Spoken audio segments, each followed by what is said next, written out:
Welcome to this special series on home therapy. This is part 2 of this series. If you missed it, go back, listen to part 1, and then come here so you learn all about how to transform your home. I'll see you inside.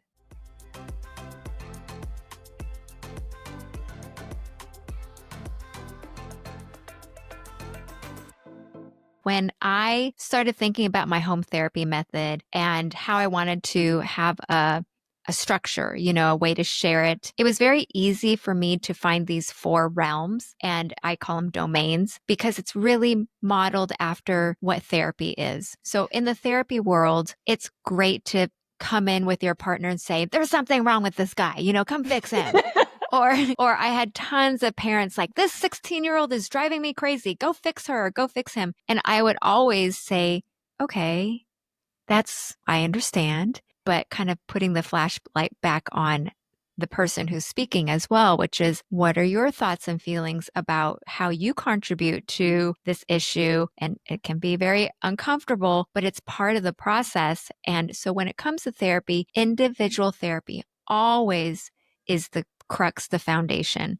So when I had couples coming in, I always had them refer out to their individual therapy as well, because if they don't understand what they're bringing to the table, nothing will ever get solved. So for the home design, it's really understanding and starting to explore, who am I?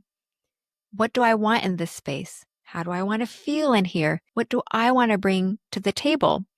And when I say domains, really think of it as a layer in any space. So let's take the family room, for instance. It is a place where a lot of people gather, but where do I fit in this space? Where's my individual layer here? It could be in the reading corner. It could be in the swivel chair near the sofa, So individual is really where you start when you want to design a safe and secure home.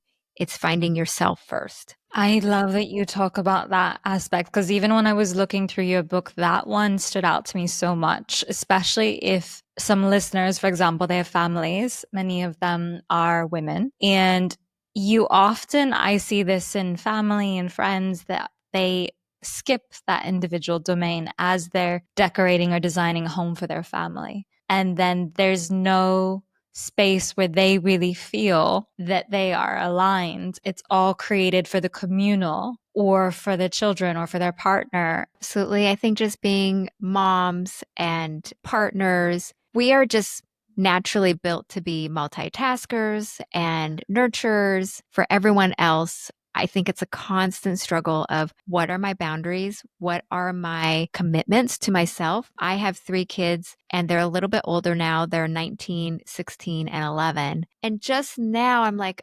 oh. And so there's just certain boundaries, and making space for it at home is really the key, because I don't know if there's young moms out there, but I was that mom who always left a binky at someone's house after a play date. I was the mom who left her diaper bag. Like, I was really, for my first 2 kids, I was very absent-minded. By the 3rd kid, I realized, pre-planning is the key to success.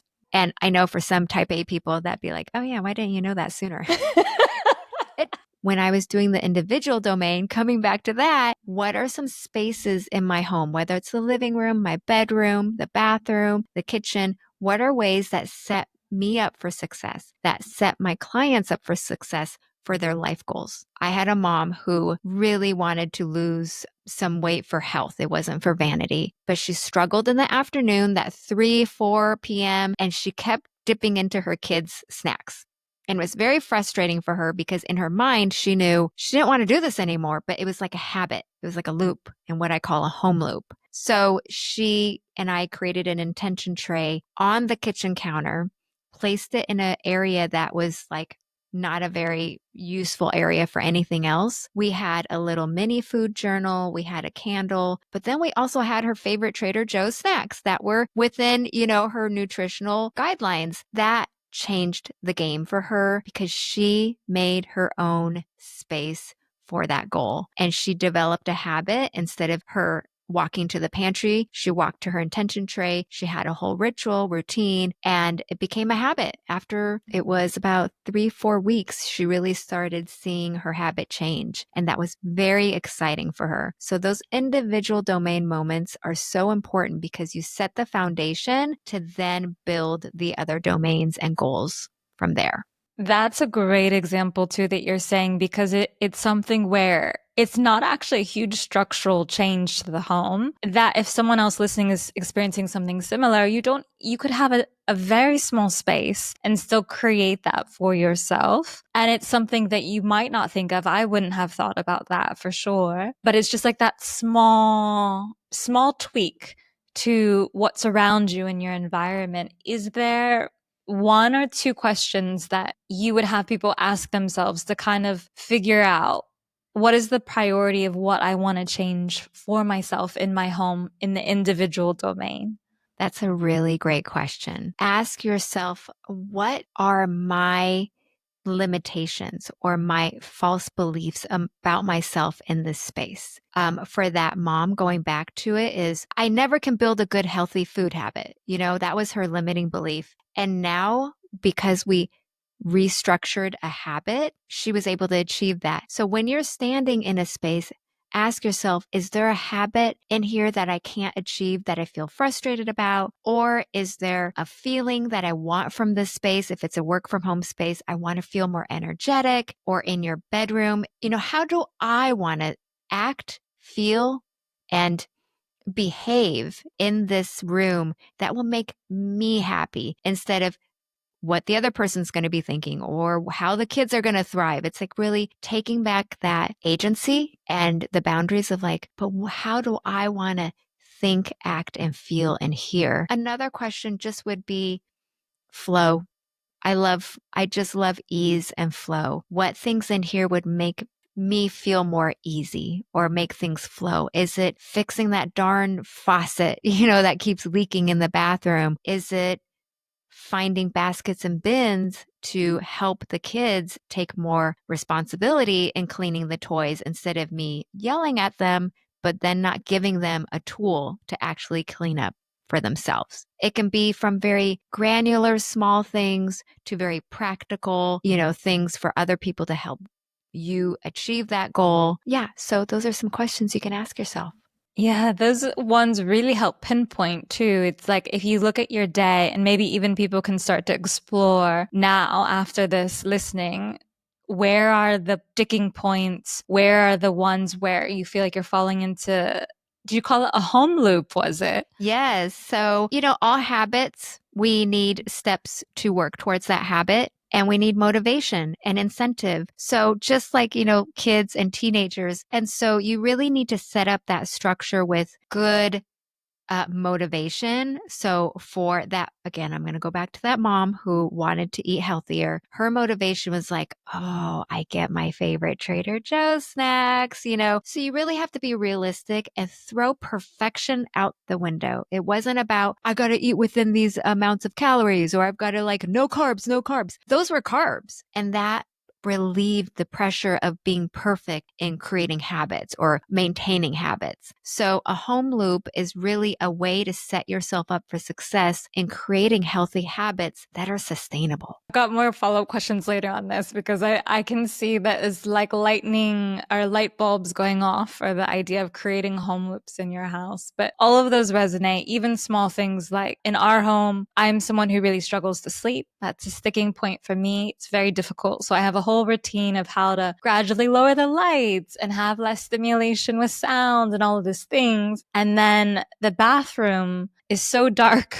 that there's no windows. And so we'd have to turn on the light every time. And that was such a huge disruptor for me because I'm like, we're relaxing, I'm winding down. And then all of a sudden this big artificial light goes on. And so a small switch there was we got this tiny little motion sensor one and put it right by the toilet. And it was just like, wow. Well, now it doesn't disturb me falling asleep. And again, like you mentioned before, it's just smaller tweaks. I think we live in a society that's so like, even like, let's just say like home renovation shows we watch or stream, go big or go home, take out Get the your whole house. sledgehammer.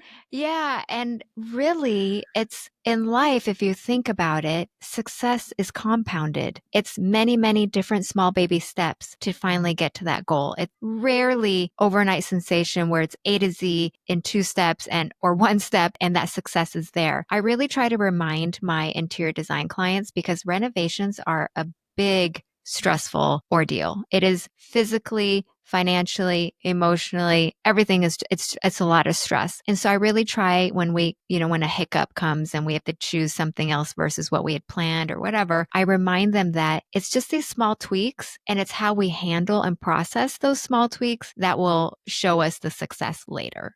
Kind of hold the gray is what I call it. And just similar to therapy is just like life is not black and white. It's very messy. It's very gray. So how do we hold that environment? And that's why I'm so excited to share about home therapy is like, how do we make our homes a holding container for all our mess, because the only place that will really accept us is our homes, right? No one's truly going to judge you at home. So having your home work for you in that way so that you can work out your anxiety, you can work out your sleeplessness is a huge win for you. Yeah, it's the place where you go to find your safe haven, where you go to replenish your energy. And especially if we're spending so much time at home now, for those that work from home or have their days off, it's just having intention behind it. It makes me think too of the other domain, which kind of flows next from this. Maybe it's not a hierarchy, actually. It is in the sense that it's like it's building blocks. Once you really get a sense, okay, I know my home needs to be XYZ for me. I'm very clear. Then, just like in therapy, I know myself enough to know that this is what I bring to the table for my next step, which is relationships or whatever, or how I work with my coworkers. In home therapy, I went from individual to organizational because now that you know your internal infrastructure, now you can set up your external structure so that your internal can feel safe and expand. This is the end of part 2. I will see you for the next one.